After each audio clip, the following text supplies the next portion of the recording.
everybody, this is Katja Shevchuk from KidLit TV, and I am at the One-on-One conference at Rutgers University. So today we're going to be interviewing some of the great experts and authors and illustrators to ask them all about what they think about the One-on-One conference. So let's go head on over there right now. Even though it's freezing and windy out today, we came out here because we support this conference. So let's go.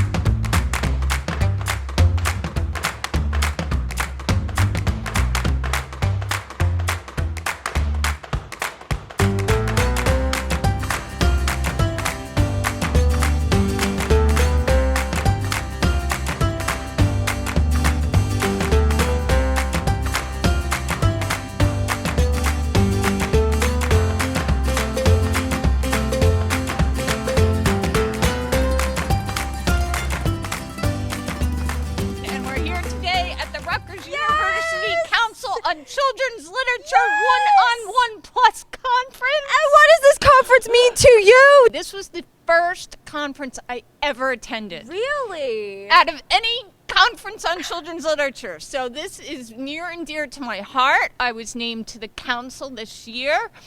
And what this really is a stepping stone for so many authors. We all care deeply about great literature for children. Yes. And that's what we want to see. We want to see as many diverse voices, telling diverse stories that can reach each and every child out there and mean something to them. Everybody wants a child to have their favorite book, and somebody in there right now is writing some kid's favorite book.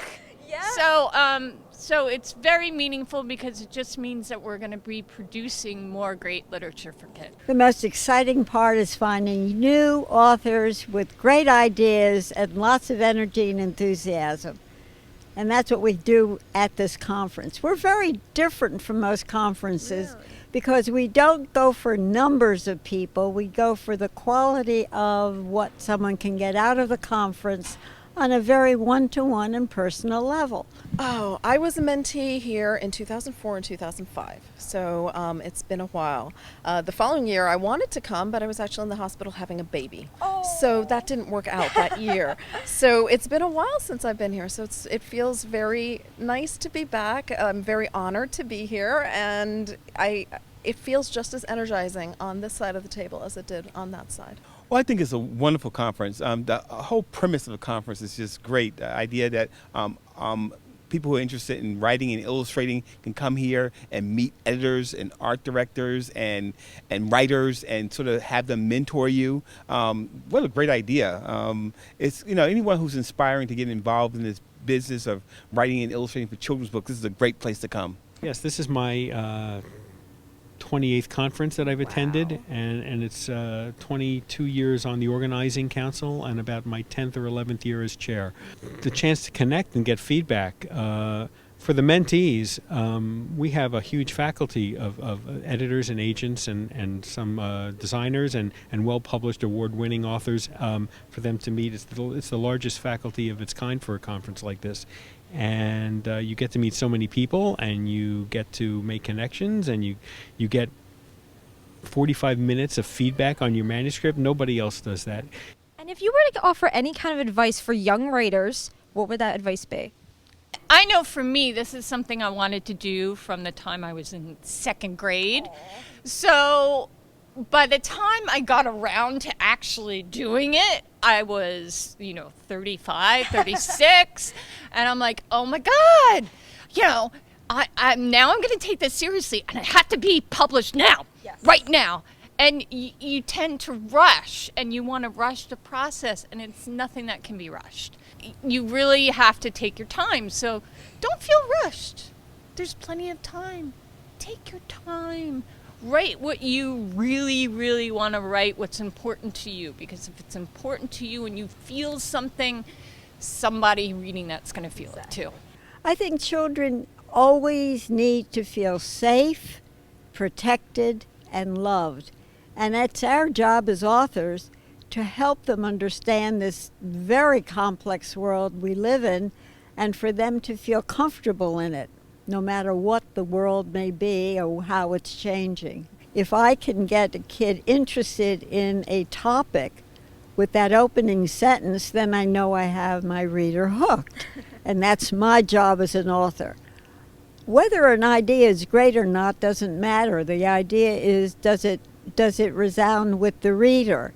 So it's not the idea that's important, it's how the author takes that idea and makes it work with the reader of whatever age the reader is.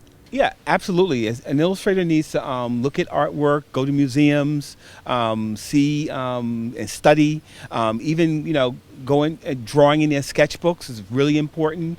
All those things, just keep your chops up, as they say. I think my advice would be that you should read as much as you can, but you do not have to like everything you read.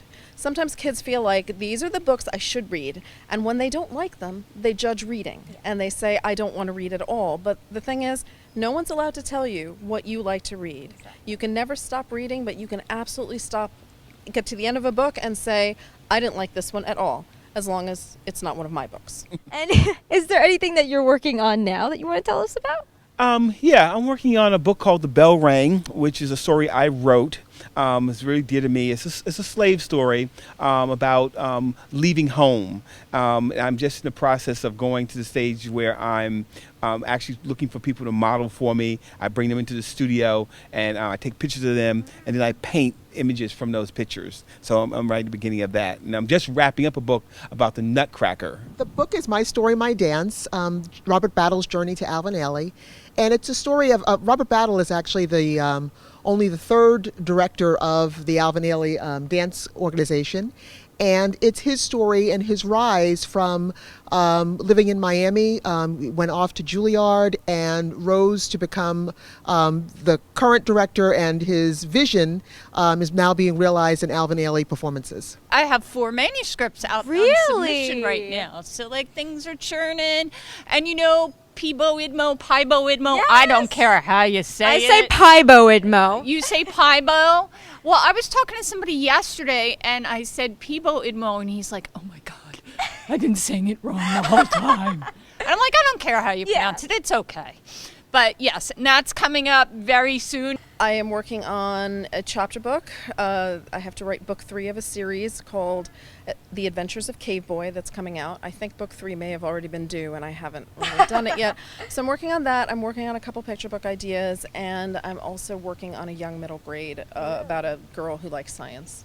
I have several ideas which I just don't want to share, but my last book was about a baseball player who used baseball as a cover and was a spy for the United States during WW2. And it's called The Spy Behind Home Plate. And he traveled around and gave baseball demonstrations, and what he was really doing was gathering information that helped the United States win the Second World War. So I had baseball and a spy story all wrapped into one book. And I have a copy right here. So Is cute. my new book. It's about a boy who's obsessed with owls. I tell people that this is a autobiographical, except for the part about owls. Because there are my childhood obsessions, not owls specifically, but other things. But we all know kids who are into something all the way, and they just, whether it's like the Yankees or trains or whatever, or outer space, they're into it. Their room is covered with that, and that's all they want to read about and talk about. And we all know kids like that, and that's what Al is like, and it's sort of me as well. And so that just came out, and I'm very proud of this book. I want people to please, who are out there, to consider applying. It's an annual event. Definitely. Every April, the application goes up on our website, www.ruccl.org, and we'd love to have you come and attend. Definitely. And KidLit TV loves this conference now because it is just so energetic and fun. Okay, well, thank you for coming. We're really glad you're here. Of course. Yay!